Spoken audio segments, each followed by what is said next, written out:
Hiya, I hope you're keeping well. Today I'm going to share some tips and ideas for how to manage any redness or sensitivity, irritation in the skin if you've been wearing a mask, in particular if you already have some redness or maybe even rosacea in the skin.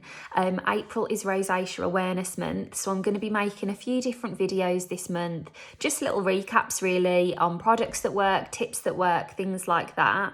But this video today I've made in partnership with the team behind Rosacea Beyond the Visible, and what they've been doing over a period of time is really looking into the emotional impact that rosacea can have. So they really speak to people about how it makes them feel, the impact of when their skin is having a bit of a bad day versus when it's a bit clearer. And ultimately they've found a number of things. First of all, that it is a huge impact to people and that it can really impact self-esteem and how someone feels about themselves. But also they've found that people aren't necessarily always aware that there are so many great solutions that you can find if you do have rosacea, and if you want to, find yourself on a path of reducing the symptoms and making it feel better, there's lots of great things that you can do.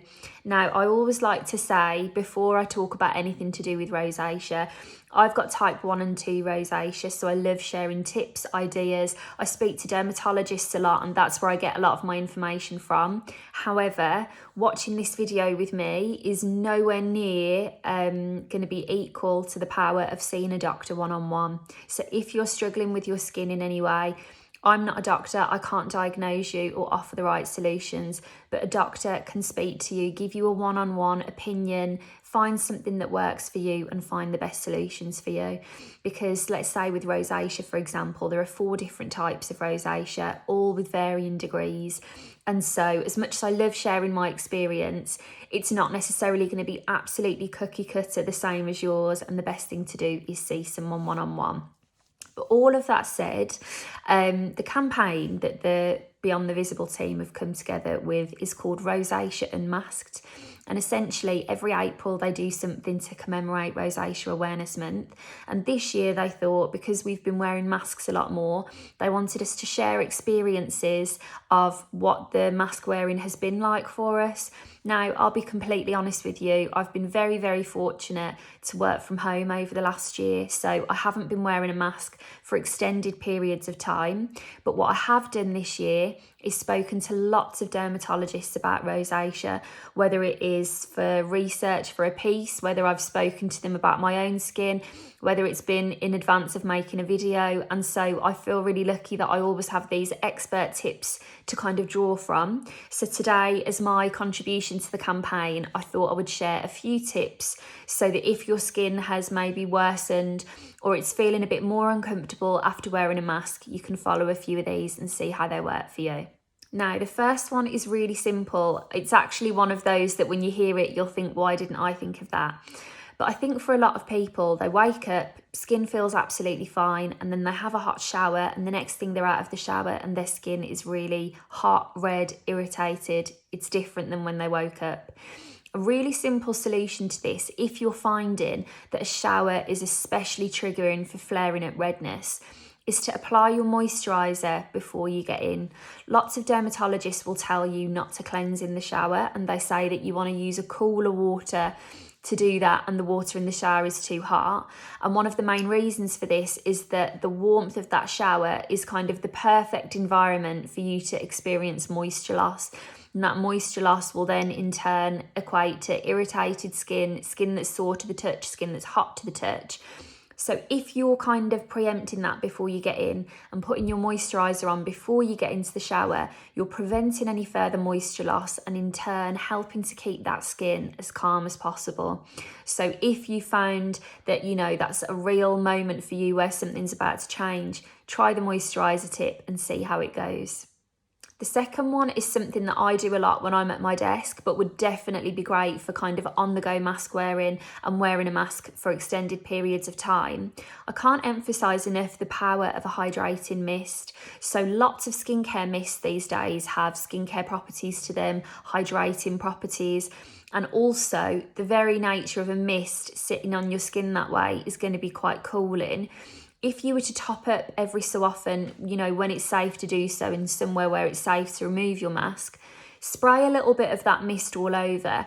It's not as rich as a moisturiser, so it's not going to cause any friction between your skin and the mask, but you're adding that extra hydration. You're potentially cooling the skin down, especially if you've left that mist in the fridge, for example, and you're just sandwiching in extra bits of hydration through the day in a comfortable way so that your skin isn't as uncomfortable as a result of wearing the mask. Now, another thing I'm hearing time and time again is that mask wearing, especially for extended periods, is causing kind of slight bumps in the skin. Now, if you want to exfoliate to reduce the appearance of those, one of the things I'd recommend is looking into a polyhydroxy acid to do that. So there are lots of different types of exfoliants, but polyhydroxy acids are going to be a really hydrating way to exfoliate. And what that means is you're going to have the benefit of that exfoliation, which will hopefully reduce the appearance of those bumps. But what that will also do is help to draw moisture to the skin, ease any patches of maybe dryness, discomfort that can often come with having redness or rosacea. And then finally, it's a really simple one and it's very tried and tested, but one of the most important steps, arguably, in your day is when you cleanse your skin. And if you're noticing that your skin is really uncomfortable, red, sensitive, I'd really recommend using a cream cleanser during that time. Now, in general, I use various cleansers. I use cleansing balms, oils, creams, you name it. But the thing with a cream is it's going to be one of the most gentle ways to remove your makeup, but it's still really effective. So with the right cream, you're going to break down all of your SPF, all of your makeup, cleanse the skin, but you're also not going to compromise any hydration from that skin barrier.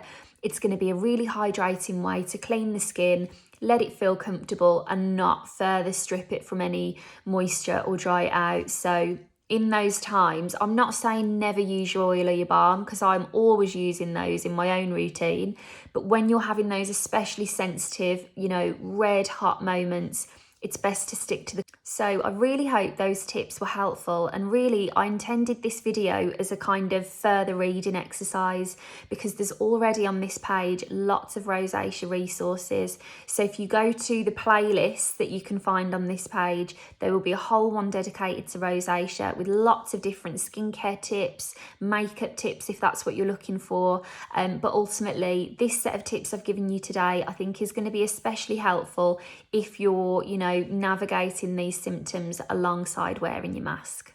As always, I'd really recommend seeing your doctor for that one-to-one help so that they can look at you and give you a tailor-made approach and see what's going on with your skin and how to make it better.